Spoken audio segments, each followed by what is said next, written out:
नमस्कार दोस्तों, हिंदी साहित्य लाभ चैनल में आप सभी का हार्दिक अभिनंदन है। और जैसे कि हम सभी को पता है, इस चैनल के माध्यम से हम UGC net, JRF, TGT, PGT और अन्य परीक्षाओं को ध्यान में रखते हुए हम अध्ययन कर रहे हैं। आज हम अध्ययन करने वाले हैं यूनिट 8 का नाटक भारतेंदु हरिश्चंद्र की अंधेर नगरी। समय कम है और हम सभी को रिवीजन बहुत ज़्यादा करना है, इसलिए हम लोग जो मोस्ट इम्पॉर्टेंट है उसी को हम लोग देखते हुए चलेंगे, क्योंकि इम्पॉर्टेंट ये रहता है कि एग्ज़ाम के सामने क्या नहीं पढ़ना है, इस चीज़ को ज़्यादा इम्पॉर्टेंट ध्यान में रखते हुए हम सभी को करना है, तभी जाके हम लोग सही वक्त पर रिवीजन को सफलता की ओर ले जा सकते हैं। इसलिए हम लोग जो इम्पोर्टेंट है उसी को देखेंगे। जैसे अगर यहाँ पर देखें तो भारतेंदु का जन्म, थोड़ा सा सबसे पहले उनका जन्म देख लेते हैं कि उनका जन्म कब होता है। 1850 में इनका जन्म होता है। यहाँ से केवल इसको इतना ही इम्पोर्टेंट है। और अगर इनका देखा जाए तो इनका कौन कौन सी पत्रिका संपादित की जाती है, ये इम्पोर्टेंस यहाँ पर देखने को मिलती है। डायरेक्ट अब हम आते हैं भारतेंदु की जो उनकी रचनाएं हैं उन पर दृष्टि अब हम डालने वाले हैं, क्योंकि जैसे हमने बताया कि एग्ज़ाम अब काफ़ी नज़दीक है और हम सभी को उसका ध्यान रखना है। थोड़ा सा यहाँ पर दो लाइन देख लेते हैं, जो कि भारतेंदु ने उसका उपनाम उर्दू में रसा नाम से लिखा था। ये इम्पोर्टेंट है ना, क्या रसा नाम से उन्होंने लिखी थी। और भारतेंदु को उपाधि 1880 ईस्वी में पंडित रघुनाथ राय ने प्रदान की थी। ये इम्पोर्टेंट है। भारतेंदु की दशरथ विलाप और फूलों का गुच्छा इनकी खड़ी बोली में रचित रचना है। सती प्रताप इनका क्या है, अपूर्ण नाटक है ना। अब डायरेक्ट हम इनका रचनाओं पर आते हैं, जो काफ़ी इंपॉर्टेंट है। कम समय में ज़्यादा रिवीजन करने की आवश्यकता है। काव्य में इनका देखा जाए तो भक्ति सर्वस्व 1870 में निकलता है। प्रेम मालिका 1871 में। शुरुआत कहाँ होता है, भक्ति से। ठीक है, कहाँ से स्टार्ट होता है, भक्ति से स्टार्ट यहाँ पर इनका होता है। कहाँ से दोस्तों होता है, भक्ति से इनका स्टार्ट होता है, जो 1870 में प्रकाशित होती है। प्रेम मालिका 1871 में। प्रेम माधुरी 1875 में। प्रेम तरंग 1877 में। उत्तराद भक्तमाल 1877 में। गीत गोविंदानंद 1878 में। वर्षा विनोद 1880 ईस्वी में। फूलों का गुच्छा काफ़ी इंपॉर्टेंट है, 1882 में। कब होते हैं फूलों का गुच्छा, 1882 ईस्वी में। बकरी विलाप काफ़ी इंपॉर्टेंट है, क्या है, बकरी विलाप। दशरथ विलाप भी काफ़ी इंपॉर्टेंट है। और इनमें देखा जाए होली काफ़ी इंपॉर्टेंट है, और 1879 ईस्वी में क्या है, होली। नए जमाने की मुकरी इंपॉर्टेंट है। बंदर सभा काफ़ी इंपॉर्टेंट है एग्जाम की दृष्टि से, क्योंकि प्रीवियस क्वेश्चन में काफ़ी बार पूछी गई है।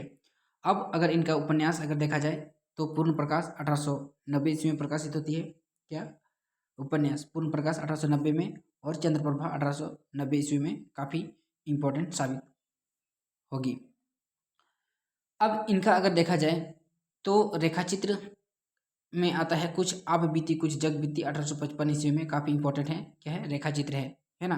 कुछ आप बीती कुछ जग बीती 1875 ईस्वी में इनका प्रकाशित होती है। अब निबंध संग्रह में भी देखा जाए तो इनका काफ़ी सारा अलग अलग विधाओं में इसमें दिया गया है, जैसे साहित्यिक, ऐतिहासिक। अब जो इम्पोर्टेंट है उसको देख लेते हैं। यहाँ पर एक आता है खुशी, हिंदी भाषा भारत की उन्नति कैसे हो सकती है। यह साहित्य सांस्कृतिक निबंध है। ऐतिहासिक में अगर इनका देखा जाए तो कश्मीर कुसुम और कालचक्र, साथ ही साथ यहाँ पर रामायण के समय क्वेश्चन पूछा गया है। ठीक है, ऐतिहासिक में अगर हम लोग देखा जाए तो इनका ज़्यादा यहाँ पर कोई इम्पोर्टेंट नहीं है उसमें। धार्मिक में आता है, धार्मिक निबंध में तदीय सर्वस्व इम्पोर्टेंट है। तदीय सर्वस्व बस एक ही इसमें यहाँ पर इम्पोर्टेंट है, तदीय सर्वस्व। ठीक है, ये काफ़ी इम्पोर्टेंट है। अब हास्य व्यंग के माध्यम से अगर इनका निबंध देखा जाए तो यहाँ पर 5वें पैगंबर, ईश्वर बड़ा विलक्षण है, लेवी प्राण लेवी काफ़ी इंपॉर्टेंट है। कितना, 3 ठो। 5वें पैगंबर, ईश्वर बड़ा विलक्षण है, और लेवी प्राण लेवी काफ़ी इंपॉर्टेंट है। रिपोर्टाज निबंध अगर देखा जाए, दिल्ली दरबार दर्पण काफ़ी इंपॉर्टेंट है, जो कि हमारे सिलेबस में भी लगी हुई है। कला संबंधी निबंध अगर इनका देखा जाए तो संगीत सार काफ़ी इंपॉर्टेंट है। संगीत सार नाटक भी इनका काफ़ी इंपॉर्टेंट है, निबंध है, ठीक है। ये तो एक प्रकार से क्या है, आलोचना के रूप में देखा जा सकता है। हिंदी का प्रथम निबंध कौन सा है, तो नाटक इनका है, ठीक है। और यहाँ पर और इम्पोर्टेंट अगर देखा जाए तो अभी तक नहीं दिख रही है। अब संपादन यहाँ पर इम्पोर्टेंट है, इनका जो 3 पत्रिका का संपादन किया ये काफ़ी इंपॉर्टेंट है। कवि वचन सुधा 1868 में, प्रकाशन वर्ष काफ़ी ध्यान में रखनी होगी।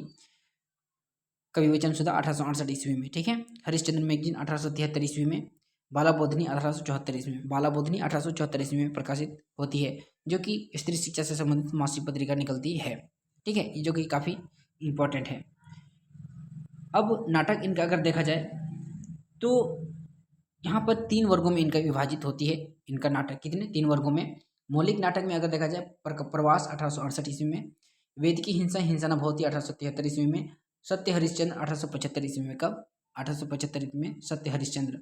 यहाँ पर नाटक इनका बहुत इंपॉर्टेंट है, दोनों, चाहे अनुदित हो या मौलिक, दोनों ही काफ़ी इंपॉर्टेंट है, ठीक है दोस्तों। अगला अगर देखा जाए इनका तो प्रेम जुगनी 1875 ईस्वी में प्रकाशित होती है। प्रेम जुगनी 1875 में। विश्वस्य विस्मशोधम 1876 ईस्वी में। नील श्री चंद्रावली 1876 ईस्वी में। नील देवी 1881 ईस्वी में। अंधेर नगरी 1881 में, जो कि आज हम लोग इसको पढ़ने वाले हैं। सती प्रताप 1883 ईस्वी में। और नवमल्लिका अप्रकाशित इनकी क्या है, मौलिक रचना के रूप में यहाँ पर देखने को मिलती है। अनुदित नाटक में अगर इनका देखा जाए विद्यासुंदर 1868 ईस्वी में, जो कि यतीन्द्र मोहन के बंगला नाटक का अनुवाद है। पाखंड विडंबर 1872 ईस्वी में। कृष्ण मिश्र के प्रबोध चंद्रोदय के 3य अंक का अनुवाद किया गया है। धनंजय विजय 1873 ईस्वी में कांचन कवि के नाटक का अनुवाद है। कर्पूर मंजरी 1875 में राजशेखर कवि के प्राकृत भाषा की रचना का अनुवाद है। मुद्रा राक्षस 1878 ईस्वी में, ठीक है, विशाखा दत्त के नाटक का अनुवाद है। दुर्लभ बंधु अगर इनका देखा जाए 1880 ईस्वी में, इसे वंशपुर का महाजन नाम से भी जाना जाता है। काफ़ी इंपॉर्टेंट है ये वाला, है ना। पूछा जा सकता है निम्नलिखित में से कौन सी नाटक को वंशपुर का महाजन के नाम से भी जाना जाता है, तो दुर्लभ बंधु, ठीक है, जो कि अंग्रेजी नाटक मर्चेंट ऑफ वेनिस का अनुवाद है। ये भी क्वेश्चन प्रीवियस में बहुत बार पूछी गई है। मृज कटिका, जो कि इनका अनुदित नाटक जो अप्रकाशित रहती है। अपूर्ण नाटक में इनका प्रवास नाटक 1868 में, रत्नावली 1868 में, नवमल्लिका अप्रकाशित और मृज कटिक जो कि अप्रकाशित इनकी रचना रहता है। अब यहाँ पर जो इनकी नाटक है उनका एक विधा है कि किस विधा में रचित गया है। जैसे रत्नावली या चंद्रावली या प्रेम जोगनी, ठीक है, वो नाटिका शैली में रचित है। यहाँ से क्वेश्चन आता ही आता है कि निम्नलिखित में से कौन सी नाटक किस विधा में है। जैसे प्रहसन है, गीति रूपक है, या रूपक है, या लास है, भाण है, या नाट्य गीत है, व्यायोग है, या षटक है, ठीक है। तो यहाँ पर उसका हम लोग ध्यान रखेंगे। रत्नावली, श्री चंद्रावली और प्रेम जोगनी जो कि है नाटिका शैली में है। प्रहसन अंधेर नगरी तथा वेदिकी हिंसा हिंसा न भवती अंधेर नगरी, ठीक है। गीति रूपक में अगर देखा जाए तो नील देवी और सती दोनों क्या गाता है, गीत गाता है। कौन, नील देवी और सती प्रताप गीत गाता है। रूपक पाखंड का रूप आजकल देख रहे हैं आप लोग, बहुत पाखंड हो गया है रूप, ठीक है। लास्य, लास्य रूपक भारत का रूपक देख रहे हैं, लास्य के रूप में भारत दुर्दशा हो गया है। भाण विशेष विश्वोदम, देखिए दोस्तों याद करने का, जैसे हमसे पहले भी बताएं कि याद करने का तरीका अपना अपना विभिन्न सोच विचार के आधार पर होता है। तो यहाँ पर हम थोड़ा सा अलग ट्रिक से याद किए हैं कि विशेष्य विस्मशोधम, मतलब विषय जो रहता है वो भाण में जाए, ठीक है। नाट्य गीत अगर देखा जाए तो भारत जन्नी, भारत जन्नी क्या होता है, नाट्य गीत दिखाता है। धनंजय विजय क्या बोलते हैं, धन, धन कहाँ से आता है, व्यायोग से आता है। कहाँ से आता है, व्यायोग से। कर्पूर मंजरी सटक, इसको हमने याद किया था कि कर्पूर जो रहता है वो सट से सट जाता है, ठीक है। तो याद करने का अपना अपना दृष्टिकोण रहती है, जिससे आप अपनी दृष्टि या फिर किसी भी तरीके से उसको याद कर सकते हैं, ठीक है। अब अगर ये यहाँ से, हाँ, यहाँ से भी क्वेश्चन आता है कि राजनीतिक विस्मयशोधम और मृज कटिकम क्या रहता है, राजनीतिक उपन्यास रहती, निबंध नाटक रहती है। राष्ट्रीय के अगर रूप में देखा जाए आधारित, वो है भारत जन्नी और भारत दुर्दशा। पाखंड विडंबन धार्मिक रहती है। मुद्रा राक्षस और नील देवी ऐतिहासिक रहती है। सामाजिक अंधेर नगरी, प्रेम जोगनी और वेद की हिंसा हिंसा न भवती वो सामाजिक रहती है। आख्यान में विद्या सुंदर, रत्नावली और दुर्लभ बंधु रहती है।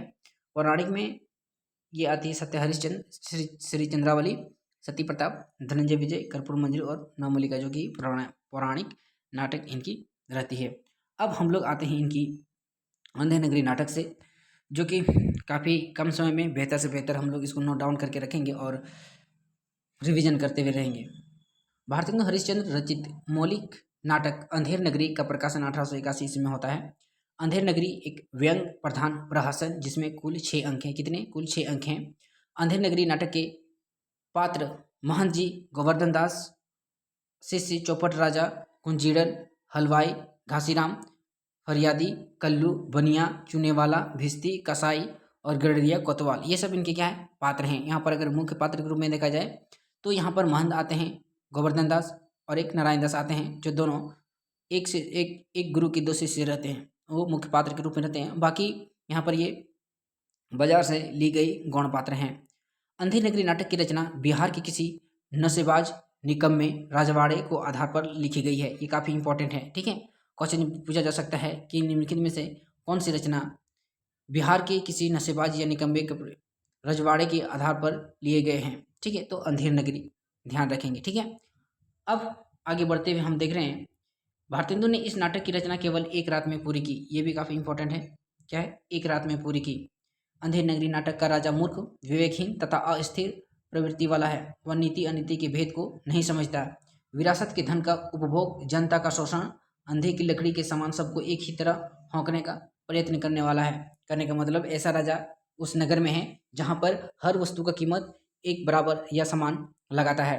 जैसे मान लीजिए सोना है, वो भी टके से रहता है।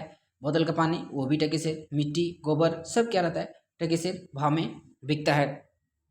इस नाटक में यही इसका मूल सारांश रहता है। भारतेंदु ने इस नाटक में गद्य पद्य के मिश्रण से एक विशेष गति प्रदान की है। पहले अंक की शुरुआत महंत जी का अपने 2 चेलों के साथ गुरुवर्धन दास और नारायण दास के साथ राम भजन करते हुए नगर में प्रवेश करने से होता है। वैसे ये गुरु चेले किसी जंगल में रहते थे, काफ़ी इंपॉर्टेंट है। तो राम का भजन करते हुए प्रवेश करते, ये क्वेश्चन है, ठीक है, काफ़ी इंपॉर्टेंट पूछा जा सकता है। गुरु महंत जी आदेश के गोवर्धन दास पश्चिम की ओर और नारायण दास पूरब की ओर भिक्षाटन के लिए जाते हैं। ये इंपॉर्टेंट है कि गोवर्धन दास किस दिशा में जाता है? वो पश्चिम की ओर, गोवर्धन दास, ठीक है, पश्चिम की ओर। और नारायण दास जो रहता है वो पूरब की ओर भिक्षाटन के लिए जाते हैं। और कहता है कि गोवर्धन दास गुरु से कहता है कि वह भीख अधिक लेकर लौटेगा। इस पर गुरु कहते हैं कि अधिक लालच पाप का मूल होता है और उसे यह मान और दोनों मिट जाते हैं, यश और मान दोनों मिट जाते हैं। ये काफ़ी इंपॉर्टेंट है, पूछा जा सकता है ये कथन किसका है। महंत जी भीख में केवल अनाज प्राप्त करना चाहते हैं। ये भी काफ़ी इंपॉर्टेंट है, क्वेश्चन पूछा जा सकता है, ठीक है। क्योंकि आजकल क्या होता है कि पूछा जाता है कि निम्नलिखित में से इस निबंध के बारे में कौन सा कथन सत्य है और कौन सा कथन असत्य है। तो जब तक हम लोग छोटी से छोटी चीज़ों को ध्यान में ना रखेंगे तब तक हमारे लिए काफ़ी दिक्कतें पैदा हो जाएगी। इसलिए हम लोग एक लाइन और एक शब्द को भी ध्यान में नोट डाउन करते हुए चलेंगे, ठीक है दोस्तों। उम्मीद करते हैं आप लोग इस चीज़ को बखूबी ध्यान रख रहे हैं। दूसरे अंक में बाजार का वर्णन है जहाँ तरह तरह की वस्तु बेची जा रही है। जैसे कि यहाँ पर ये 6 अंक हैं, यहाँ पर अंक से भी क्वेश्चन पूछे जाती है। जैसे हमने इसको याद किया था, बाबा जरा आज, मतलब 6 अंक हैं। बाह्य प्रांत, बाजार, जंगल, राज्यसभा, अरण्य, अस और लास्ट में शमशान, ठीक है। तो ये हमने इसको याद किया था अपने ट्रिक के माध्यम से। आप भी अपने ट्रिक के माध्यम से याद कर सकते हैं। नगर के बाजार में कबाब वाला अंदाज में कबाब बेचता है। कबाब गर्मा गर्म मसालेदार 84 मसाला 72 आंच का, खाए सोट सो चाटे, ना खाए सो वह जीभ चा काटे। ये क्या है? ये कबाब वाला अपने सामान को बेचने के लिए इस प्रकार से वो अपना नारा लगाता है और बेचने के लिए वो गर्मजोशी के साथ इसको कहता है। घासीराम चना जोर गरम बेचता है, उसकी झोली ही दुकान है। नाटक में काशी की तत्कालीन प्रसिद्ध वेश्या तोकी मैना का जिक्र करना चना बेचने वाला घासीराम करता है, काफ़ी इंपॉर्टेंट है, ठीक है। तोकी मैना की, ठीक है, काशी की। नारंगी वाला सिलहट, बुलवट, रामबाग, आनंद बाग आदि जगहों का नाम लेते हुए नारंगी बेचता है, ठीक है। तो यहाँ पर विभिन्न विद्वानों ने विभिन्न बेचने वालों ने अपने सामान को बेचने के लिए क्या करते हैं, इसको अपने तौर तरीके से इसको बेचने का नाम लेकर पुकारते रहते हैं, ठीक है। जैसे कुंजड़ियों वाला धोबी पेटी के अपने तरीके से बेचता है। हाँ, मुगल सर व्यवस्था पिस्ता, अखरोट और बिहादनी, मुनका, किशमिश आदि की और फल मेवा बेचता है। चूरन वाला व्यंग के माध्यम से चूरन की खासियत बताते हुए कहता है कि क्वेश्चन पूछा गया है, इसे जो अमला कचहरी के खाता वे लिए सभी रिश्वत को पचा जाता। कहने का मतलब जो उस समय रिश्वत लेता था तो अगर वो चूरन खाएगा उसका तो उसका भी क्या हो जाता है, वो जितना भी रिश्वत ली है वो पूरा पूरा क्या हो जाएगा, वो समाप्त हो जाएगा या फिर वो पचा लेगा, ठीक है। ये करता है, ये समाज पर व्यंग कर रहा है। कहते हैं कि सारा हिंद हजम कर जाएंगे। जात वाला 1 टके में जात बेचता है, ब्राह्मण को धोबी, धोबी के ब्राह्मण, ब्राह्मण को मुसलमान बनाने की बात करता है ना। मतलब कुछ भी संभव है, वो भी कितने में, टके शेर में, है ना। तो इस प्रकार यहाँ पर ये जो रहता है वो एक प्रकार से करारा व्यंग करता है। बनिया आटा, दाल, लकड़ी, घी, चावल, मसाला आदि गला सामान बेचता है। गौर करने की बात यह है कि उपयुक्त जितने भी सामान बेचने हैं सभी अपने सामानों को 1 टके में शेर में बेचता है। इंपॉर्टेंट है, ठीक है, 1 टके में, ठीक है। गोवर्धन दास बनिया, कुंजड़ीन, हलवाई सभी के पास जाता है और सभी को 1 टके शेर में 1 शेर सामान मिलता है। मतलब वो सोचता है कि अरे यार सब एक सामान एक ही दाम में, हाउ इज दिस पॉसिबल। तो उससे क्या होता है, खुली से मतलब खुशी से वो प्रफुल्लित हो जाता है। गोवर्धन दास ने पूछने पर हलवाई इस नगर का नाम अंधेर नगरी और राजा का नाम चौपट राजा बताया। इंपॉर्टेंट है, ठीक है। गोवर्धन दास आनंदित होकर गीत गाता है, अंधेर नगरी चौपट राजा, टके सिर भाजी टका सिर खाजा, है ना। ये कौन गाता है, ये गोवर्धन दास। गोवर्धन दास भिक्षा से 7 पैसे लाता है, ये भी काफी इंपॉर्टेंट है, कितने, 7 पैसे लाता है। और उसी से 3.5 सेर मिठाई लाता है, ये भी इंपॉर्टेंट है, कितने, 3.5 सेर मिठाई खरीदता है। तीसरे अंग में दृश्य जंगल का है, जहां महंत और नारायण राम भजो के गीत गा रहे हैं। दोनों गोवर्धन अंधेर नगरी गीत गाते हुए आता है। महंत जी को अंधेर नगरी में सभी चीजें टकेसर में मिलने की सूचना पहले नारायण को देता है। ये भी इंपॉर्टेंट है कि पहले किसको देता है, नारायण दास को यहाँ पर देता है। महंत जी अपने साधु शिष्य से कहते हैं कि जहाँ टके शेर भाजी और टके शेर खाजा मिल रहे हों वहाँ ऐसी नगरी में रहना बिल्कुल भी उचित नहीं है। ये कौन कहता है, महंत जी कहते हैं। महंत जी कहने पर गोवर्धन दास इस नगरी को छोड़ने को तैयार नहीं रहता है, मतलब बोलते हैं कि गुरुजी हम नहीं जाएंगे। महंत जी गोवर्धन दास पर संभावित संकट को महसूस करते हुए कहते हैं कि जब भी संकट पड़े हमारा स्मरण कर लेना। मतलब उनको पता था, गुरुजी को पता था कि यहाँ पर ऐसा नगर में रहना बिल्कुल भी उचित नहीं है। और कहता है कि अगर तुम यहाँ से जाना नहीं चाहते हो कोई बात नहीं, लेकिन अगर यहाँ पर संकट का कोई महसूस हो तो हमें जरूर याद करना। ये महंत जी कहते हैं किससे, गोवर्धन दास से। चौथे अंक की शुरुआत राज्यसभा से होती है, जहाँ राजा, मंत्री और नौकर को लोग अस्थायी स्थान यथा स्थान स्थित है। कौन कौन रहता है यहाँ पर, राजा, मंत्री और नौकर, ये भी इंपॉर्टेंट है।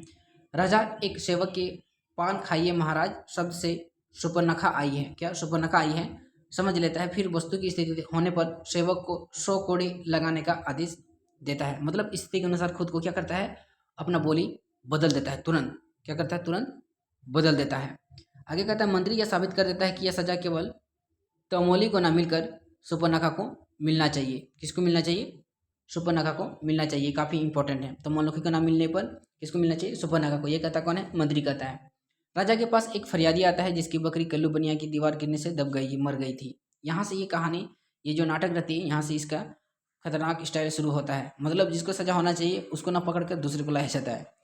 और राजा अपनी मूर्खता का परिचय देते हुए दीवार को गिरफ्तार करने का आदेश देता है, जो संभव नहीं है। पहला गिरफ्तार किसको करने के लिए आदेश देता है, दीवार को, काफी इंपॉर्टेंट है। अंत में राजा के पास उससे जुड़े बनिया, मतलब उसे जो बनाता है वो, उसको कारीगर को चूना मारने बनाने वाला, भिस्ती, कसाई, गडरिया, कोतवाल सभी को एक एक करके उपस्थित किया जाता है। और सभी अपना दोष दूसरे के माथे पर मरते चले जाते हैं। मतलब बोलता है कि मालिक मैंने तो सही बनाया था, चूना बनाने वाला ने गलती की है, या सीमेंट बनाने वाले ने कमजोर सीमेंट बनाई, इसीलिए अब बोलते हैं कि जाओ अब सीमेंट बनाने वाले को पकड़ के लाओ। इस प्रकार से सब प्रक्रिया इसमें गुजरती है। मूर्ख राजा अंत में नगर कोतवाल को फांसी देकर सुना देता है, काफी इंपॉर्टेंट है। किसको, नगर कोतवाल को इसमें सजा देता है, कोतवाल को, ठीक है, कोतवाला को। वस्तुतः विवेकहीन चौपट राजा ना तो शिकायतकर्ता की समस्या को समझता है और ना ही न्याय करता, ना अपराधी को दंडित करता और ना ही एक निरपराधी की मौत की सजा सुना देता है। 5वें अंक की शुरुआत अरण्य से गोवर्धन दास में गाते हुए आता है, 5वें अंक में, ठीक है, अरण्य लास्ट में, हाँ 5वां में क्या आता है, अरण्य, जो गोवर्धन दास गीत गाते हुए आता है। गोवर्धन दास अगली नगरी में टके शेर भाव से मिठाई खाकर मोटा हो गया है, क्या हो गया, एकदम मोटा पतला मोटा हो गया है, एकदम तंदुरुस्त हो गया। वह राज्य की अर्थव्यवस्था का वर्णन करते हुए गाता है, मतलब पूरा मस्त, एकदम मस्त मोला में रहता है। अंधेर नगरी में हर और अन्याय का बोलबाला है, यहाँ गाय बकरी कोई अंतर नहीं है, भैंस सब एक समान है। इस नगरी के लोगों में विवेकहीनता यहाँ तक पहुँच गई है कि वेश्या और पत्नी को समान माना जाता है। मतलब पत्नी और वेश्या में क्या अंतर है इस चीज़ को भी नहीं समझता है, उसे कोई अंतर नहीं समझता। गोवर्धन दास इस नगरी में इसलिए खुश है क्योंकि उसे खाने का खूब मिल रहा है। गोवर्धन दास 4 प्यादा सिपाही पकड़कर राजा के पास फांसी देने के लिए ले जाता है। 4 प्यादा, प्यादा का मतलब पूछ सकता है क्या, ये सिपाही होता है। कितने पकड़ के लाते हैं, 4 सिपाही उसको पकड़ के ले जाते हैं, किसको, गोवर्धन दास को। गोवर्धन दास ने पूछने पर मेरी गलती क्या है, पायदा कहता है कि आपकी कोई गलती नहीं है, फांसी कोतवाल को होना था, किंतु फंदा बड़े आकार का बन गया, जबकि वह पतला दुबला आदमी है, तुम मोटे हो और फंदा तुम्हारे गले में आ जाएगा, इसलिए तुम्हें फांसी देनी होगी। 5वें अंक के अंतिम में रोता चिल्लाता हुआ गोवर्धन सिपाही के साथ जाता है और तभी वो अपने गुरु को याद करता है। किसको? गुरु को। 5वें अंक में ये भी क्वेश्चन पूछा जा सकता है कि किस अंक में अपने गुरु को याद करता है, तो 5वें अंक में। 6ठे अंक की शुरुआत शमशान से होता है और जहाँ गोवर्धन दास को पकड़े हुए 4 सिपाही का प्रवेश होता है जो उसे फांसी देने में शमशान ले जा रहा है। ये भी क्वेश्चन पूछा जा रहा है कि कहाँ ले जाता है, तो शमशान। गुरु महंत जी के वहाँ उपस्थित होकर एक चाल चलते हैं। वे नारायण के कानों में कुछ कहते हैं कि उसके बाद गुरु चेला में फांसी चढ़ने के लिए हौड़ होने शुरू हो जाती है। असल में गुरु का कहना था कि इस समय की शायद के अनुसार जो भी फांसी पर चढ़ेगा वो सीधे स्वर्ग जाएगा। किसके अनुसार? शायद के अनुसार। इंपॉर्टेंट है, ठीक है दोस्तों। जो भी हम अंडरलाइन कर रहे हैं उसको हम लोग दरकिनार या फिर इग्नोर करके नहीं चल सकते हैं, क्योंकि हमारे लिए काफ़ी घातक सिद्ध हो सकता है। तो शायद के अनुसार क्या करता है, उस समय एक अच्छा मुहूर्त है, जो अगर इस फांसी पर चढ़ेगा वो सीधे के सीधे कहाँ जाएगा? स्वर्ग में जाएगा।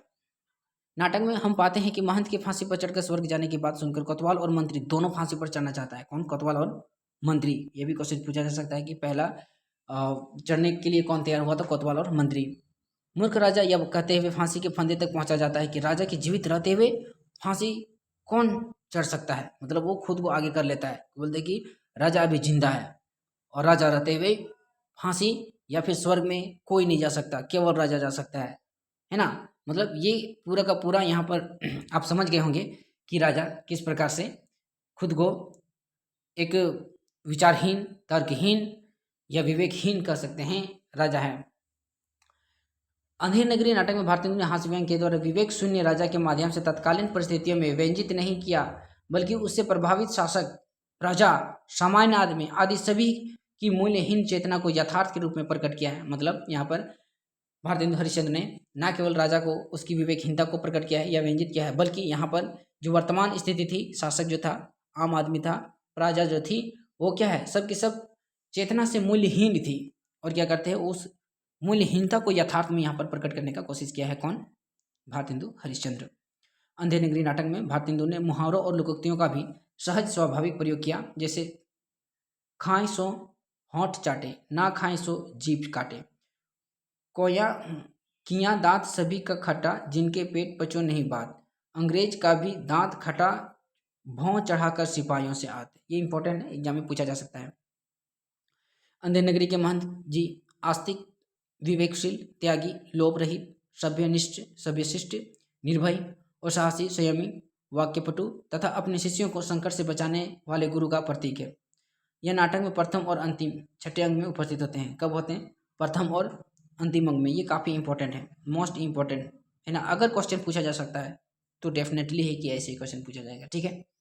तो प्लीज़ इसको आप जरूर नोट डाउन करके रखें, क्योंकि हम बहुत मेहनत से करके आपसे इस चीज़ को सामने प्रकट कर रहे हैं, क्योंकि मौसम में परिवर्तन, साथ ही मोबाइल चार्ज न रहने के कारण बहुत सारी दिक्कतें पैदा होती हैं। फिर भी हम कोशिश करते हैं किसी भी हाल में आप सभी के बीच में वीडियो प्रकट करें, और अगर आप इसका लाभ नहीं उठा पाते हैं तो कहीं ना कहीं हमें दुख रहेगी।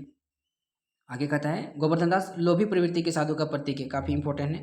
किसका प्रतीक है गोवर्धन दास? साधु का, जिनके चरित्र में अविश्वास, जीव लोलुप, अवज्ञाकारी, ढोंगी प्रवृत्ति, असंयमी रूप देखने को मिलती है।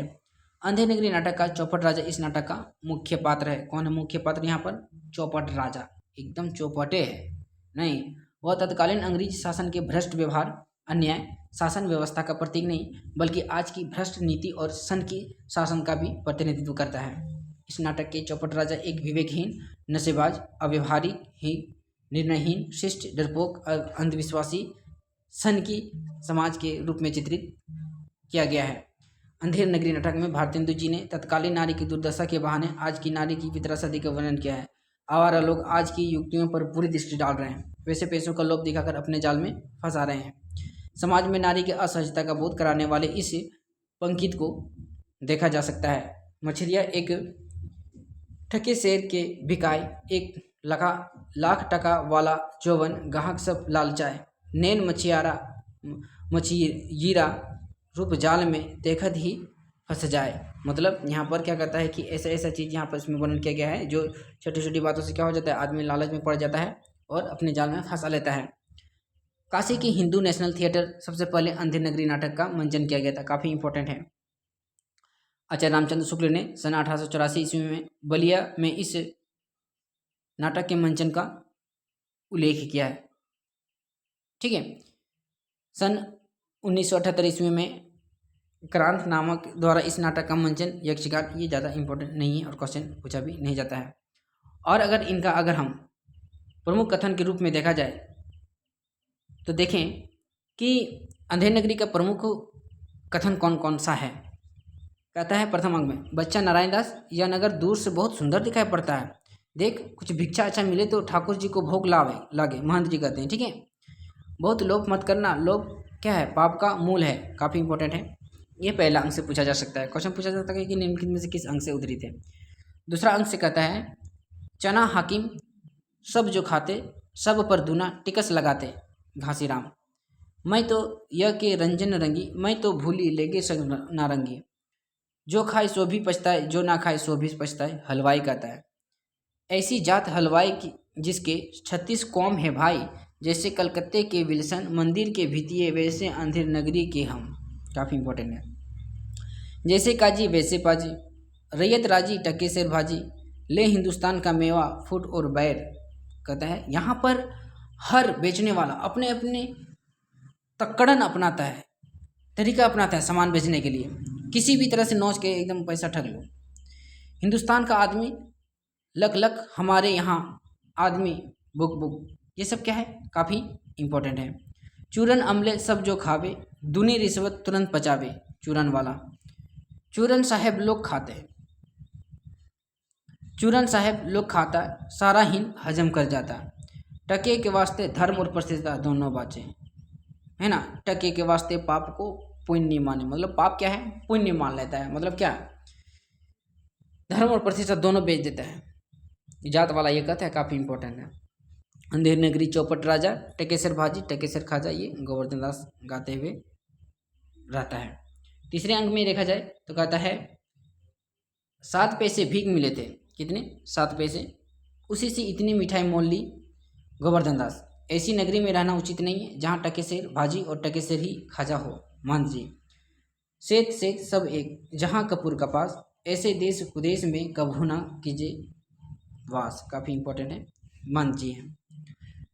सो बचा चलो यहाँ से, ऐसी अंधेर नगरी में हजार मन मिठाई, मुफ्त की मिले तो किस काम की, यहाँ एक क्षण नहीं रुकना। महंत जी, गुरु जी ऐसे तो संसार भर में कोई देश ही नहीं, 2 पैसे पास में रहने से ही मजे में पेट भरता है। ये गोवर्धन दास कहते हैं अपने लालच में। कहता है, कभी संकट पड़े तो हमारा स्मरण करना। ये कौन कहता है? एक प्रकार से ये कहते हैं महंत जी। चौथे अंक में अगर इनका देखा जाए तो कहता है, दुष्ट लुच्चा पाजी नाहक हमको डरा दिया, मंत्री इसको सेवक 100 कोड़े लगे। चौपट राजा कहते हैं, है ना। मतलब बोलता है कि हमको डरा देते हो। राजा कहते हैं इस चीज को। सर दोस्तों, क्यों बेबनिए इसकी लड़की नहीं बर की, क्यों दबकर मर गई। मतलब उनको इतना चौपट राजा है कि उनको शब्द भी समझ में नहीं आ रहा कि क्या बोलना क्या नहीं। यह तो बड़ा गजब हुआ। ऐसा ना हो कि अब बेवकूफ़ इस बात पर सारे नगर को फूंक दे या फांसी दे दे। ये मंत्री थोड़ा सा यहाँ पर बूंद वाले पॉइंट वाली बात करते हैं। 5वां अंक कहता है, अंधेर नगरी अनबुझ राजा, टका शेर भाजी टका शेर खाजा। गोवर्धन दास, जात जात पात पूछे नहीं कोई, हरि को भजे सो हरि होई। गोवर्धन दास, काफ़ी इंपॉर्टेंट है। वैसे जरूर एक समाना, बकरी गांव एक करी जाना। गोवर्धन दास, साँच कहते पन्ही खावे, झूठे बहु विधि पदवी पावे। गोवर्धन दास, फांसी अरे बाप रे बाप फांसी, मैंने किसकी जमा लूटी है कि मुझको फांसी। गोवर्धन दास, ठीक है, काफ़ी इंपॉर्टेंट है। अब बहुत मोटे हैं इस वास्ते फांसी होती है। कौन कहता है ये? दूसरा प्यादा। ये भी काफ़ी इंपॉर्टेंट है। दूसरा प्यादा कहते हैं ना, मोटे होने से फांसी, यहाँ कहाँ का न्याय है। गोवर्धन दास, इस राजा में साधु महात्मा नहीं, इन्हीं लोगों की तो दुर्दशा है, इससे तुम्ही को फांसी दे देंगे। पहला प्यादा एक बार पढ़ लेते फिर से। इस राज्य में साधु महात्मा इन्हीं लोगों की तो दुर्दशा है, इससे तुम्ही को फांसी देंगे। पहला प्यादा कहता है। कौन कहता है? पहला प्यादा कहता है, मतलब पहला सिपाही कहता है। कहता है, गुरुजी कहाँ हो, आओ मेरे प्राण बचाओ, अरे मैं बेअपराध मारा जाता हूँ। गोवर्धन दास, जो उनको मना किया जा रहा था कि चलिए एसएससी यहाँ से रहना उचित नहीं है, तो उस समय अपना खाने पीने पर लालच दे रहा था। ठीक है, अभी याद करता है कि गुरुजी कहाँ हो, आओ मेरे प्राण बचाओ, अरे मैं बे अपराध मारा जाता हूँ, है ना। तो इसलिए समय पर बात मान लेनी चाहिए, क्योंकि गुरु या माता पिता हमारे लिए उस भविष्यवाणी की तरह होते हैं जो आगे हमारे लिए दुखद हो सकती है। छठा या अंतिम अंक में कहता है, इस समय ऐसे सैयद है जो मरेगा सीधे बैकुंठ में जाएगा। ये क्वेश्चन पूछा गया है। छठे अंक में कौन कहता है? गुरु महंत। हम लटकेंगे हमारे सब तो दीवार गिरी, ये कोतवाल है ना, क्या बोलता है कि हम लटकेंगे हमारे सबब तो दीवार गिरी। कहता है कि जब सैयद में वहाँ पर स्वर्ग मिलेगा, बैकुंठ में चले जाएंगे सीधा, तो कोतवाल भी अब लड़ जाता है कि हम लटकेंगे, हम सबसे पहले हम, क्योंकि सबब तो दीवार मेरी गिरी है ना। तो यहाँ पर वो क्या करते हैं, गुरु यहाँ पर उसका बहुत अच्छा तरीका अपनाते हैं, जो सब बेवकूफ़ को फांसी में चढ़ने के लिए ललायित करवा देते हैं। राजा के आक्षात और कौन बैकुंठ जा सकता है, हमें फांसी पर चढ़ाओ, चौपट राजा कहते हैं। और यहाँ पर ये चौपट राजा अपनी फांसी खुद को चढ़वा करके समाप्त हो जाता है ये कहानी। यहाँ पर विभिन्न विद्वानों द्वारा अंधेर नगरी के विषय में 2 लाइन दी गई है। तो सबसे इम्पोर्टेंट जो है वो है राजा रामचंद्र शुक्ल की। थोड़ा सा लाइन देख लेते हैं जो काफ़ी इम्पोर्टेंट है। कहते हैं, वे मतलब भारतेंदु जी सिद्धवाणी के अत्यंत सरस सहृदय मतलब हृदय कवि थे। इससे एक और तो उनकी लेखनी से श्रृंगार रस के ऐसे रसपूर्ण और मर्मस्पर्शी कविता रवैया निकलते थे जो उनके जीवन काल में ही इधर उधर लोगों के मुंह से सुनाए पड़ने लगे थे। और दूसरी, स्वदेश प्रेम से भरे हुए उनके लेख और कविताएं चारों ओर देश के मंगल का मंत्र सा फूंकती थी। ठीक है, ये था आचार्य रामचंद्र शुक्ल का प्रमुख कथन, जो कि एग्जाम की दृष्टि से काफ़ी इंपॉर्टेंट है। और दो तीन देख लेते हैं। जैसे यहाँ पर दिया है, आचार्य रामचंद्र शुक्ल आधुनिक गद्य साहित्य की परंपरा का परिवर्तन नाटकों से हुआ, काफ़ी इंपॉर्टेंट है। रामविलास शर्मा के विषय ने कहा है कि भारतेंदु अपने मौलिक और अनुवादित नाटकों के जरिए एक साथ कई काम किए। उन्होंने नाटकों के माध्यम से नई हिंदी को लोकप्रिय बनाया, पारसी रंगमंच का विरोध किया, पारसी मतलब विदेशी, और प्राचीन नाटकों का उद्धार किया।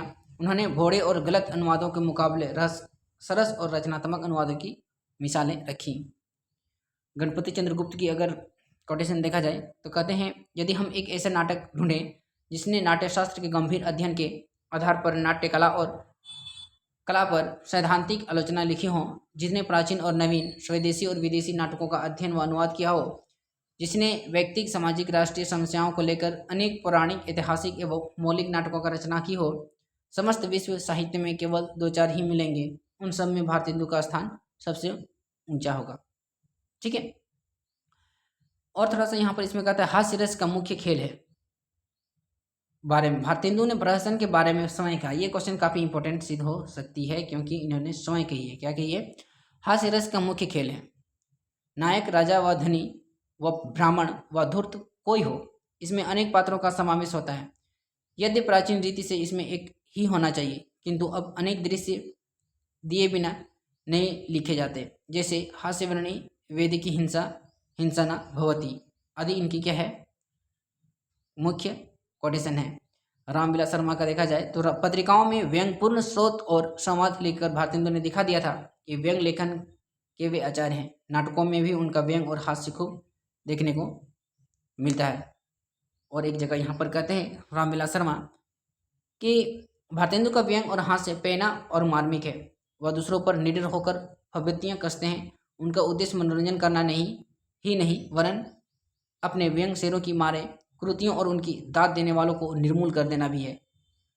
कहने का मतलब है वो केवल मनोरंजन नहीं करना चाहते हैं, बल्कि उसमें जो समाज में हो रही कृतियाँ गलत जो हो रही है उसको व्यंग के माध्यम से उसको सही करना नाटक का मुख्य उद्देश्य रहता है उनका।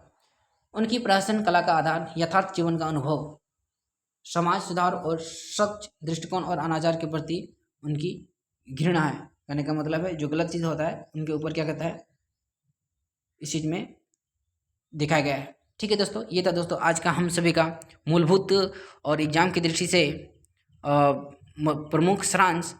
अगर ये दोस्तों आपको अच्छी लगी है तो लाइक कमेंट और सब्सक्राइब कर दें, साथ ही साथ अपना विचार देना ना भूलें, ताकि हम बेहतर से बेहतर वीडियो आपके सामने लाते रहें। मिलेंगे अब नए टॉपिक के साथ जल्द ही, तब तक के लिए धन्यवाद।